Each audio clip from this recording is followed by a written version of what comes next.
On करो जरा, light on करो। हाँ, गाड़ी में एमपी बैठे हैं?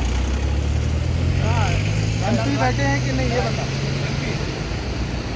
एमपी का नाम क्या है?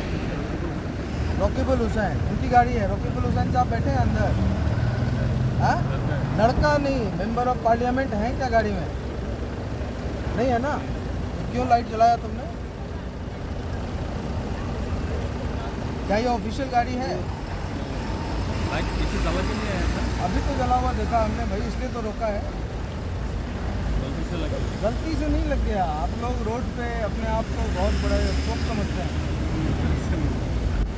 एमपी का पूरा खानदान एमपी हो गया क्या है? अगर मेरा पार्लियामेंट गाड़ी में होते तो अलग बात, वो तो नहीं है गाड़ी में, फिर तो आप मिसयूज़ कर रहे हैं, तो वहाँ पे चलान काटेंगे। ठीक है, सीज करो, कल थाना में आके सीजन लेके जाना है।